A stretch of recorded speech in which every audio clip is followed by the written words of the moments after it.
What's up, guys? Welcome to the Fire Mage guide for the Shaw of Pride, normal mode and heroic mode. Okay, we're going to cover all those modes, and really there's very few differences between the two, but I want to cover those off the bat before we get into talents and glyphs. The main difference is your positioning as a raid. As you'll notice from normal mode kill videos, typically everybody's stacked up behind the boss. You stack up for the gift of the Titan, and then you move left or right to get out of the little ads, and then you move for imprison. That's pretty much the only movement, whereas in heroic mode you're kind of assigned quadrants of the room so that you can pick up and soak the rifts. That being said, also in heroic mode you do have little ads that will spawn throughout the boss that need to be kind of gripped in and AoE'd down as quickly as possible. Other than that, it's really the same exact fight, besides the typical heroic mechanics of, more health, more damage, etc. So let's get right into what we need to do talent-wise here, okay? So talents, Living Bomb is essential. We're not going to be using Nether Tempest on this fight. It doesn't make sense. We're not going to do it. Normal mode, again, we can Living Bomb the little ads when they come out, but we only really need to do one because we need to be AoEing them down and trying to put up as much damage as we can. The big ads that come out, they only come out 2 at a time, so you would only have 3 maximum targets that are going to be up for, a very short period of time again. So getting those dots up on them and then tunneling them down, then getting back on the boss is key.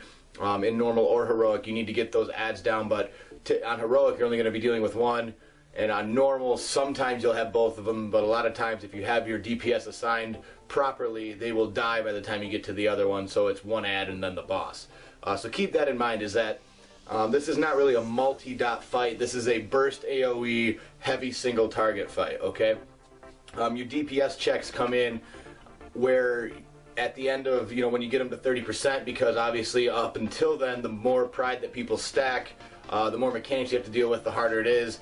And then after 30%, it's just harder, and there's no reset, so you're just burning everything that you have into the boss. For this reason, a lot of groups will pop their Bloodluster Heroism at 30% when he goes into Final Gift, or they'll just pop it at the start and get through Phase 1. It's really indifferent. It just kind of depends on how your group handles mechanics of how you want to do it. But either way, for a Fire Mage, you're popping Combustion as soon as everything's up for you on your opener. You want to get that big, nice opener, get that running. As when little ads come out, make sure that, especially if you have a Death Knight who's gripping them in, that you're just pummeling damage out. So this is where our talent choices come in on heroic mode with those little ads that get gripped in. Cone of Cold, Arcane Explosion, those are the 2 glyphs that I use besides Combustion.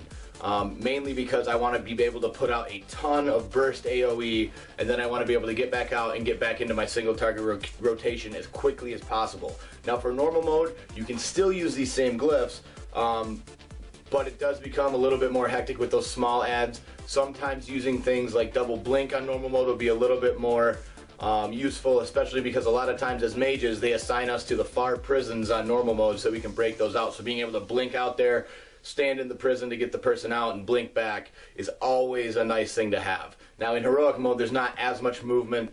The only time you're really moving outside of that is to go soak a rift, or if you're moving through the maze, if you get if you get corrupted down to the maze phase. Other than that, it's really you're pummeling huge single target damage, and then you're pummeling AoE into the boss. For this reason, we don't need things like our Inferno Blast. There's really not a benefit to it, unless you're trying to line up your combustions with the small ads that spawn. But again, remember, you can only spread it to 3 or 4 targets anyway, so it's not that big of a deal. You're going to get more damage output by just spamming that Arcane Explosion, spamming that Cone of Cold. If you can time it right, even throwing out a well-timed Flame Strike will be a huge DPS increase there. But it's really up to you how you handle that. Like I said, that's why I use the glyphs that I use. Again, it's Arcane Explosion, Combustion, and Cone of Cold. But again, I'm trying to burst those ads down as quickly as possible, because obviously if there's only one target, there's a lot less room for error, right? We can go back to worrying about normal mechanics instead of worrying about normal mechanics plus having an ad on us. It always seems to freak people out. So the quicker we can get those ads down, the better. Obviously, we want to get that going as soon as possible. As far as the big ads that come out from the sides, again, we can counterspell. We have one of the best interrupts in the game for this. So as soon as they come out, we're popping that interrupt so that way they're moving to their target. We're pummeling damage into them the whole way, switching back onto the boss as soon as it's dead. And it's that's all we're doing the entire fight is rinse and repeat. Now the only things that mages can do really that other classes can't, again, is temporal shield works really nice for soaking rifts on heroic mode, because you can go get your rift, get your debuff, but then it does that initial damage. Well, you can actually reduce that and then heal it back. So especially if there's a far one out, you can always blink out to it, you know, pop your temporal shield, pick it up, come back in, and you don't have to worry about dying.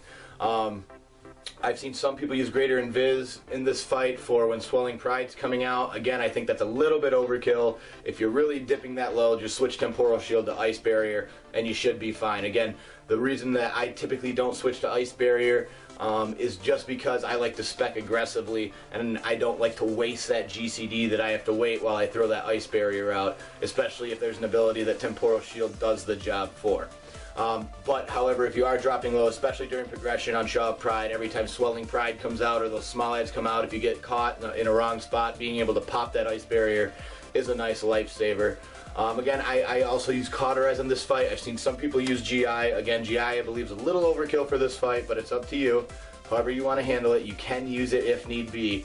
Cold Snap, I don't see much of a benefit in using Cold Snap. There's really no need for 2 ice blocks in this fight. Ice block is really saved for when you cauterize and you need to ice block after you cauterize. That's really the only time that I would use it in this fight. So it's up to you there how you want to handle that. But again, Living Bomb, extremely important for this fight.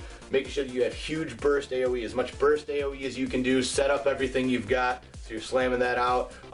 Another small pro tip for you is if you do have combustion up and you get gift, if you can't line up a cooldown with gift, or if you can line up combustion with Gift of the Titans, line it up, because you get such a nice damage increase that trinket procs really go secondary. As long as you have something else proc, like a Synapse Springs, a cloak, or an enchanting enchant, anything, a weapon enchant, anything that's up, pop that with it and just go to town, because you're going to get such a nice damage increase out of using Gift of the Titans with combustion. So keep that in mind, is always be wary of, as soon as your combustion's off, what am I waiting for? Cooldowns.